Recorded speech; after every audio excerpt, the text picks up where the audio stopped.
আজকে বিরিয়ানি রান্না করব। তো আমি এখানে সব ধরনের মসলা দিয়ে দিলাম। সবকিছু একদম ভালোভাবে মেখে আমি ০.৫ ঘন্টার মতো রেখে দিছিলাম। তো একদম ভালো করে সবকিছু মেখে আমি আবারও ১ ঘন্টার মতো রাখছি। তো আমি এখানে পেঁয়াজগুলো একদম লাল, লাল করে ভেজে নিব। ঈদ গেছে দিয়ে আজকে অনেকদিন হচ্ছে, প্রায় মনে হচ্ছে ১৮ দিন হচ্ছে। এখন পর্যন্ত মাংসও খাওয়া শেষ হয়নি। তো আজকে আমাদের বাসায় মেহমান আসবে, এইজন্য সবকিছু রেডি করে দিয়ে গেছে আমার মা। তো আমি সবকিছু আস্তে, আস্তে ভাজতেছি। এখানে সবগুলো পেঁয়াজ আমি একদম লাল, লাল করে নিছি। আর কিছুটা কড়াইয়ের মধ্যে রাখছিলাম।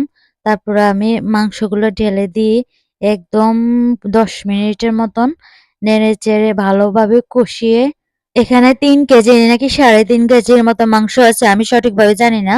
আমার মা দিছিল। তো এখানে আমি সবকিছু এড করছি একদম, একদম সবকিছু দিয়ে আমি বসাই দিছিলাম। আর ওই যে দেখেন বাইরে বৃষ্টি হচ্ছে, ওইগুলো হচ্ছে কাঁঠাল গাছ। অনেকগুলো কাঁঠাল গাছ ধরছে। খাইছিলাম আলহামদুলিল্লাহ। তো আমি কয়েকটা কাঁচামরিচ দিছি। এরপরে আবার দিছি কাঁচামরিচ। এখন একটু আরো কষিয়ে নিলাম। নেওয়ার পরে যে মাংসগুলো তুলে নিব। একটা, একটা করে তারপরে একটু পানি একটু কমিয়ে চাউল দিয়ে দিব। গরম পানিও দেওয়া যায় কিন্তু আমি গরম পানি দিই নাই। একেক দিন একেক রকমের রান্না করি। গরুর মাংস সবগুলা একদম সফট হয়ে গেছে। তো আমি পাতিলটা চেঞ্জ করব। এখানে সবগুলা বেড়ে নিচ্ছি, একটা বলে রাখছি। তারপর আমি ওই যে পাতিলটা হবে না, ছোট মনে হচ্ছে।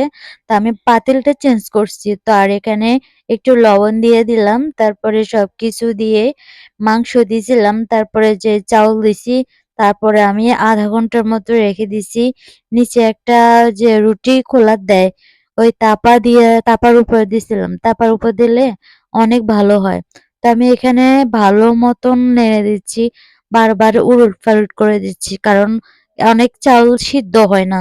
এজন্য বারবার নেড়ে দিতে হবে। ওই যে পেঁয়াজ বেরেস্তা এগুলা পরে দিব। এখন আসলে এগুলা ভিডিও করা হয়নি। আর অনেকগুলা দিছিলাম। দেখতে কেমন হয়েছে জানি না। কিন্তু খেতে তো খুব মজা হইছে একদম। সবাই তো খেয়ে একদম প্রশংসা করছে। তো আমি এখানে খেতে বসছি। সবার মোটামুটি খাওয়া শেষ। আমিও খাচ্ছি। সবাই ডাইনিং টেবল খাচ্ছে আর আমি এই যে খাটের উপর খাচ্ছি। কারণ ওইখানে জায়গা ছিল না। এজন্য আমি এখানে চলে আসছি। সবাইকে দিয়ে তারপরে আমি এখানে খাচ্ছি। আর ওই যে বাবুটাও খাওয়াচ্ছি আস্তে, আস্তে। তো অনেক মজা হইছে। আমি তো ধরেন উম সবকিছুর সাথে লেবুটা কম খাই। তো এখন খাইতে, খাইতে আমার ভালো লাগতেছে। তো সবাই ভালো থাকেন, সুস্থ থাকেন। আল্লাহ হাফেজ। আসসালামু আলাইকুম রাহমাতুল্লাহি ওয়া বারাকাতুহু।